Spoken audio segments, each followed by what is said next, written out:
दोस्तों सेट भी मौजूद फकर में खुश आमदीद काजी बा मुकाबला अतर में नल्ला जनाब सुप्रीम कोर्ट पाकिस्तान में तो आज भरी अदालत में ही ना सिर्फ सींग फंस गए हैं बल्कि जस्टिस काजी फाइज ईसा और जस्टिस अतर में नल्ला साहब कार्रवाई के आगाज पर ही ना सिर्फ एक दूसरे के सामने आ गए बल्कि दोनों के दरमियान रिमार्क्स का भी मुकाबला हुआ और दोनों एक दूसरे को कॉन्ट्राडिक्ट भी करते रहे, जिससे इस बात का अंदाजा हो गया कि अदारे के अंदर जिस तरह की इस वक्त खींचातानी चल रही है उसके असरात इस वक्त अदालत में सबके सामने भी रूनुमा हो रहे हैं। जस्टिस अतर में नल्ला साहब की तरफ से जस्टिस बाबर सत्तार साहब की न सिर्फ बरमला वकालत की गई बल्कि भरी अदालत में जस्टिस अतर में नल्ला साहब जस्टिस बाबर सत्तार साहब की सफाइयां भी पेश करते हुए नजर आए और उनको क्लीन चिट दिलवाने की कोशिश भी की गई। एक मौके पर चीफ जस्टिस मिस्टर जस्टिस काजी फाइज ईसा साहब ने बैरूनी मुदाखलत के साथ साथ अंदरूनी मुदाखलत के हवाले देकर बड़े बड़ों की बोलती को भी बंद कर दिया। आज समात बहुत ही ज्यादा धमाका खेज रही और समात के आगाज पर ही सींग उस वक्त फंस गए जब जस्टिस काजी फाइज ईसा साहब की तरफ से कार्रवाई का आगाज किया गया और इस बात का जिक्र किया गया कि जनाब मेरी ये ख्वाहिश थी कि 184(3) के इस मुकदमे को जो कि 6 जजेस की तरफ से खत लिखने के बाद इनिशिएट किया गया था इस केस को एक फुल कोर्ट के सामने लगाया जाए, लेकिन चूंकि जस्टिस याहिया अफरीदी साहब ने इस केस में बैठने से माजरत कर ली थी और अब भी जो जजेस हैं वो मुकम्मल तौर पर इस्लामाबाद में मौजूद नहीं हैं, लिहाजा फिर इस बात का फैसला किया गया कि जनाब जो मौजूद जजेस हैं वही इस केस को सुनेंगे, क्योंकि अगर इस केस की समाअत को मुलतवी कर दिया जाता उस वक्त के इंतजार में कि जब तमाम जजेस इस्लामाबाद में मौजूद होते तब भी बहुत ज़्यादा जो क्या सराहियां थी उसका आगाज होना था और इसके बाद ही जनाब ये जैसे ही ओपनिंग रिमार्क्स शुरू होते हैं जस्टिस अतर में नल्ला साहब इस केस के अंदर एंट्री करते हैं और उस बात का जिक्र करते हैं कि इस्लामाबाद हाई कोर्ट के जजेस कह रहे हैं मुदाखलत तसलसल के साथ होती है और फिर वो ये कहते हैं कि जो इस्लामाबाद हाई कोर्ट की तरफ से जो तजावीज़ आई हैं इस सारी सूरत हाल से निपटने के लिए जिसका फैसला गुज़िश्ता समाअत के मौके पर किया गया था, क्या ये जो तजावीज़ हैं ये मुत्तफ़िका हैं? अटॉर्नी जनरल इसके ऊपर उनको जवाब देते हैं कि हाँ जी ये तजावीज़ मुत्तफ़िका हैं और इसके ऊपर जनाब चीफ जस्टिस जो हैं वो अतर में नल्ला साहब को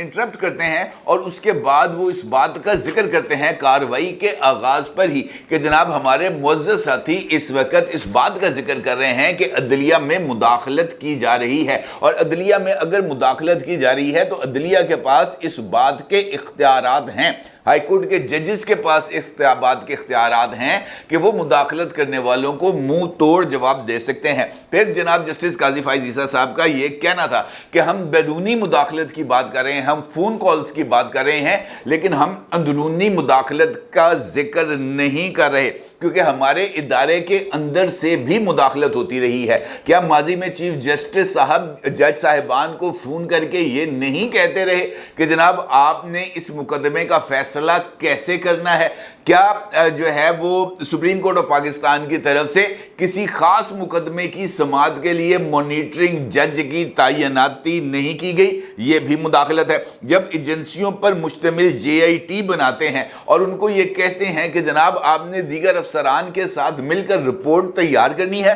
और फिर उस रिपोर्ट पर जो उस वक्त की एजेंसियां जिसमें ISI, MI और दीगर एजेंसियां शामिल हैं उनकी रिपोर्ट पर मुश्तमिल उनकी तहकीकात पर जो है मुश्तमिल रिपोर्ट के ऊपर आंखें बंद करके अंगूठे लगाए जाते हैं। क्या ये मुदाखलत नहीं है? हम खुद ही मुदाखलत के दरवाजे खोलते हैं और फिर हम ये कहते हैं कि जनाब मुदाखलत हो रही है। काजी साहब ने यह भी कहा कि मैंने पहले दिन से ही वाज़े किया था कि कोई मुदाखलत नहीं होगी और मेरे दौर में कोई शिकायत नहीं है, ये शिकायत पहले ही आती हैं और उन्होंने इस बारे में जिक्र करके इनफैक्ट उस सारे के सारे पेंडोरा बॉक्स को खोल दिया जो हम ख्याली के दौर के अंदर पाकिस्तान में वकूअ पजीर होती रहीं। ये मॉनिटरिंग जज इनफैक्ट नवाज शरीफ साहब के पनामा केस के अंदर लगाया गया था। वो जजेस को जो फ़ोन करने के वाक़यात हैं ये भी नवाज शरीफ साहब की मुकदमात मुकदमात की सजाओं के हवाले से थी। इसका मतलब यह है कि इस बात का बरमला इजहार सुप्रीम कोर्ट ऑफ पाकिस्तान के प्लेटफॉर्म से कर दिया गया कि माजी में सुप्रीम कोर्ट के हाजिर सर्वर्स, उस वक्त के जो जज साहिबान थे, उनकी तरफ से नवाज शरीफ के मुकदमात में मन मर्जी के फैसले लेने के लिए लॉर्ड जुडिशरी के जज साहिबान को फोन किए गए। चीफ जस्टिस ने यह भी बताया कि जनाब मैं ये बात बता सकता हूं कि किस तरह इस अदालत को अपने फायदे के लिए इस्तेमाल किया गया। इसका मतलब यह है कि जस्टिस साहब ने इस बात का जिक्र कर दिया कि जनाब अगर आप सच चाहते हैं, अगर आप मुदाखलत चाहते हैं, तो जनाब फिर हर तरह की मुदाखलत के हवाले से बात होनी चाहिए। सच बोलना है तो फिर पूरा सच सामने आना चाहिए, अपनी तरफ का अधूरा सच नहीं, हर एक तरफ का सच आना चाहिए। अगर आपने दूसरों को जो है ना हम्माम में नंगा करना है, तब आपको भी उसी मेरिट के हम्माम में नंगा होना पड़ेगा। और इसके ऊपर जनाब ये जो सीन है ये बाज़ाब्ता तौर पर फंसना शुरू हो गया। अतर मिनल्ला साहब ने इस मौके पर जब चीफ जस्टिस ऑफ पाकिस्तान निहायत जज्बाती अंदाज में इजहार ख्याल कर रहे थे, तो उस पर अतर मिनल्ला साहब ने उनको रोकना चाहा, जिस पर जनाब जस्टिस काजी फायज ईसा साहब ने अतर मिनल्ला साहब को निहायत सख्ती से कहा कि जनाब मुझे अपनी बात को मुकम्मल कर लेने दें, मुझे मत टोकें। और फिर उन्होंने पूरे के पूरे सिस्टम के हवाले से चीज़ों का जिक्र किया और ख़ास तौर पर खुद अपने ही एक मुकदमे जो फैज़ाबाद धरना केस था उसका भी जिक्र किया। और उस पर उन्होंने बताया कि जनाब किस तरीके से मुझ पर प्रेशर्स थे, किस तरीके से मैंने उन प्रेशर्स को इसी अदालत में अपनी बीवी के साथ खड़े होकर ना सिर्फ भुगता, बल्कि मैंने अपने फैसले में सर्विंग जनरल जो है फैज हमीद उनका जिक्र किया और बताया कि जनाब किस तरीके से ये चीज़ें लेकर आगे चले थे। क्या हुकूमत में, उस वक्त की हुकूमत और अब तक की हुकूमत में किसी में इतना तप्पड़ था कि जनाब वो जनरल फैज हमीद के खिलाफ कार्रवाई करती, बल्कि और तो और पाकिस्तान की तारीख में ऐसा कभी नहीं हुआ कि फैजाबाद धरना केस जैसे फैसले को रोकने के लिए तमाम तर रियासत ना सिर्फ मुतहरक हो गई, बल्कि रियासत के साथ साथ पाकिस्तान तहरीके इंसाफ, शेख रशीद, ज़ियाउल हक, MQM समेत दर्जनों जमातों ने इस फैसले पर अमल दरामद रोकने की दरखास्तें दायर की, जिसके बाद फैजाबाद धरना केस का फैसला मुअत्तल हुआ। और फैसला मुअत्तल होने के बाद आज तक दोबारा उसकी समाअत, मेरे चार्ज लेने तक उसकी समाअत नहीं हुई। तकरीबन 4 साल तक यह मुकदमा उसके बाद ज़ेरे इल्तवा रहा। उस वक्त किस चीफ जस्टिस को जो है वो उस पर दबाव था कि जनाब आप ये मुकदमे की कार्रवाई ना देखें। ये मैं ही था जिसने इस मामले को ना सिर्फ दोबारा उठाया बल्कि सबके सामने लेके भी आए। और फिर चूंकि ये मामला बराह रास्त मुझसे मुंसलिक था, लिहाजा इस केस के ऊपर हमने एक अलग से कमीशन बनाया ताकि कॉन्फ्लिक्ट ऑफ इंटरेस्ट की सिचुएशन ना हो। तो कहने का मतलब ये था, ये सारी दास्तान सुना के कि जनाब क्या आप ये समझते हैं कि मैं दबाव लेने वाला हूं? उन्होंने कहा जनाब मैं, मुझे ना कोई दबाव दे सकता है, ना ही मुझे कोई दबाव लेने के लिए तैयार हूं। जिस पर जनाब अतर मिनल्ला साहब ने उनका बात खत्म होने के बाद इस बात का जिक्र किया कि जनाब मैं जो है वो मोअज़्ज़ज़ चीफ जस्टिस साहब की बहुत सारी बातों के साथ इत्तफाक करता हूं और मैं ये कहता हूं कि जनाब जिस तरीके से उन्होंने इस सारे मामले को किया, जिस तरह हैंडल किया, वो अपनी मिसाल आप है। लेकिन अगर एक जज को डराया जाएगा, जिस तरीके से एक जज की ज़ाती मालूमात सोशल मीडिया पर अफशा की जाएंगी, जिस तरीके से ग्रीन कार्ड का इशू उठाया जाएगा, तो इसका मतलब ये है कि इदारे को या जज को दबाव में लाने की कोशिश की जा रही है। जस्टिस अतर मिनल्ला साहब ने ये बातें करके जस्टिस बाबर सत्तार साहब का नाम लिया और उन्होंने फिर सारी सूरत हाल से आगाह किया। और अतर मिनल्ला साहब ने इस बात का जिक्र किया कि जनाब जस्टिस बाबर सत्तार साहब के तमाम की तमाम चीज़ें जुडिशल कमीशन के रूबरू पेश की गई थी। उनके ग्रीन कार्ड से मुतल्लिक भी तफसीलात वहाँ पर पेश की गई थी और उनकी बैरून मुल्क जायदादों के हवाले से भी चीज़ें पेश की गई थी। और हर एक इशू के ऊपर जुडिशल कमीशन के अंदर थॉरली इन्वेस्टिगेट किया गया था और उसके बाद उनको इदारे के अंदर शामिल किया गया था। लिहाजा इसके अंदर ऐसी कोई चीज़ नहीं थी जिसके ऊपर कार्रवाई की जाती। लेकिन जस्टिस बाबर सत्तार साहब को सिर्फ शिकायत कुनिंदा होने पर टारगेट किया गया, जिस पर यह सवाल हुआ उसके बाद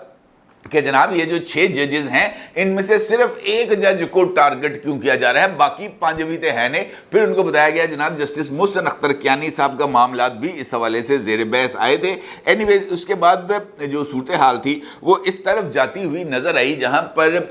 اس معاملے کو حل کرنے کے طریقہ کار کے اوپر بات کی گئی. بظاہر یہ اس بات کا امکان نظر آ رہا ہے کہ یہ کیس اتنی جلدی ابھی کلوز ہونے والا نہیں ہے. یہ بات سامنے آ چکی ہے کہ اور آج کی سماعت میں تو بہت ہی حد تک واضح ہو چکی ہے کہ ادارے کے اندر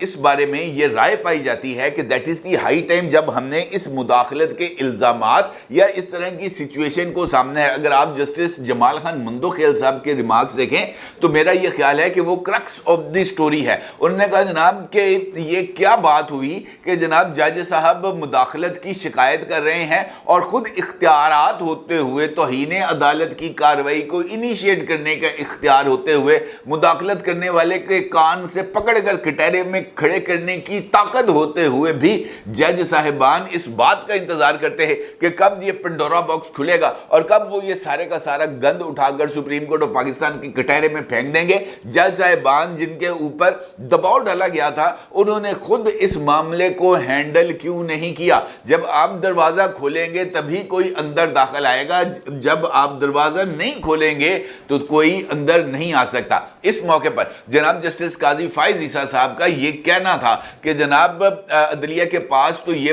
پاورز موجود ہے کہ وہ مداخلت کرنے والوں کا راستہ روک سکتی ہیں. یہ الگ بات ہے کہ جناب وہ راستہ روکنے کے لیے اپنی طاقت اور اختیارات کو استعمال کریں. بیوروکریسی جو پاکستان کی ہے وہ تو مکمل طور پر بے اختیار ہے. ان کو تو صرف ایک فون آتا ہے کہ جناب یہ کام کر دیں, اور اگر وہ انکار کر دیتے ہیں, اور ایسے کئی آفیسرز موجود ہیں جو دباؤ نہیں لیتے اور ان کی 30 سال کی سروس میں سے 28 سال بطور وہ OSD گزارتے ہیں, اس وجہ سے کہ ان ایسے اپریٹ آدمی کو کوئی بھی بندہ کسی با اختیار پوزیشن کے اوپر بیٹھنا پسند نہیں کرتا. اور بیوروکریسی اس حوالے سے لاچار بھی ہے کہ اس کی داد رسی کے لیے اس کے پاس کوئی اختیار نہیں ہے, اور نہ ہی وہ اس طرح کی مداخلت کو اسٹیبلش کرنے کے لیے کوئی راہ اختیار کر سکتے ہیں. ان کو ایک فون آتا ہے, وہ اس فون کے اوپر کوئی کسی طرح کا کوئی رد عمل دیتے ہیں, یس اور نو کرتے ہیں, اور نو کرنے کی صورت میں جناب ان کو OSD بنا دیا جاتا ہے یا ان کو ایک ایسے ریموٹ ایریا میں ٹرانسفر کر دیا جاتا ہے جہاں پر لوگ ڈمپ کر کے بھی بھول جاتے ہیں. اب صورتحال یہ ہے کہ اس معاملے کی ابھی تک کارروائی جاری ہے, اور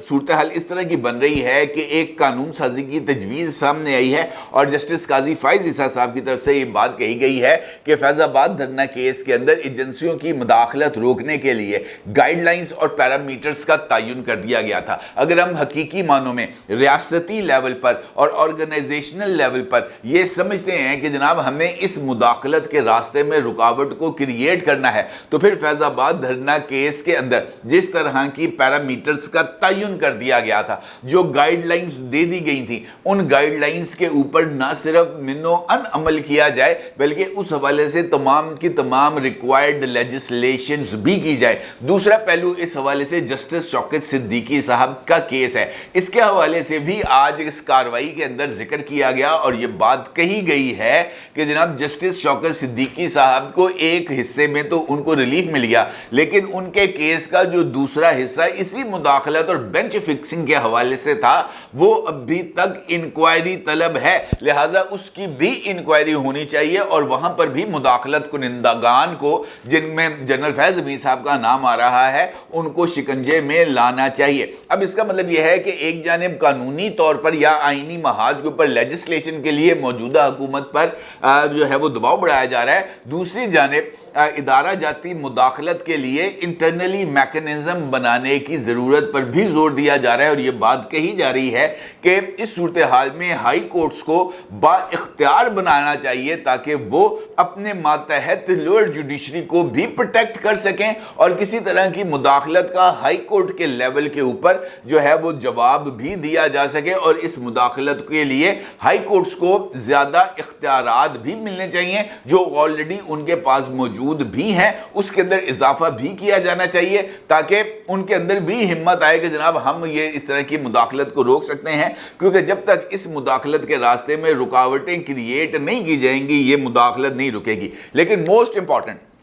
पहलू वो है कि जनाब इंटरनली मुदाखलत को कैसे रोका जाएगा, क्योंकि इसके लिए भी बहुत ही ज़्यादा आपको ना जो है वो हिम्मत दिखाना पड़ेगी। जिस तरीके से जस्टिस काजी फैज़ ईसा साहब ने कहा कि जनाब चीफ जस्टिस फ़ोन कर देता है और फ़ोन करके ये बात कह देता है कि जनाब इस मुकदमे का फैसला आपने इस तरीके से करना है, तो इस मुदाखलत को कैसे रोका जाएगा? ये रजिस्ट्रार के लेवल पर या किसी और ज़रिए से जो अंदरूनी पैगाम रसानी है, इसके ज़रिए पसंद और नापसंद के फैसलों के लिए पसंद और नापसंद के जजेस पर मबनी जो बेंच साजी है, ये भी इसी बात की तरफ अब माजी में भी इशारा करती रही है कि जनाब ये बेंच की फॉर्मेशन देखने के बाद ही पता चल जाता था कि जनाब इस केस का फैसला क्या आएगा। 5 रुकनी बेंच बनता था और ये बात सबको पता होती थी कि 4-1 से फैसला आएगा या 3-2 से फैसला आएगा, क्योंकि उस बेंच की फॉर्मेशन ही बता देती थी कि जनाब ये सब कुछ होगा। अब इस सारी सूरत हाल में ये बात अपनी जगह पर बहुत ज़्यादा अहमियत की हामिल है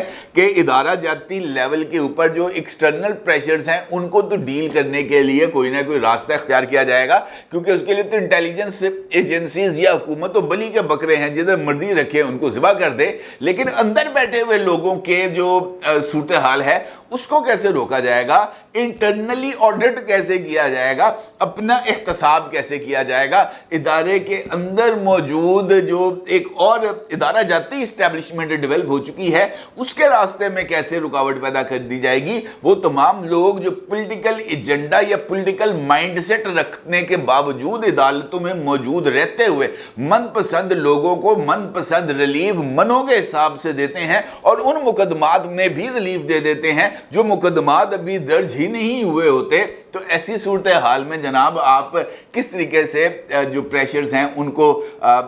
जो है वो डील करने की बात कर सकते हैं। वो कहते हैं ना जी इंसाफ होना चाहिए और इंसाफ होता नज़र भी आना चाहिए, लेकिन यहाँ पर हम रियासती इदारों की आर्म ट्विस्टिंग के अंदर इन तमाम चीज़ों को यकसर फरामोश कर रहे हैं कि इदारे के अंदर भी इस तरह की एक पावर इस्टेब्लिशमेंट डेवलप हो चुकी है और इदारे के अंदर मौजूद ये पावर इस्टेब्लिशमेंट इदारे के साथ पाकिस्तान के पावर स्ट्रक्चर के अंदर पावर शेयरिंग का हसूल चाहती है और उस पावर शेयरिंग के लिए वो किसी भी एक्सटेंट तक जाने के लिए तैयार है, क्योंकि यहाँ पर भी जो कानून के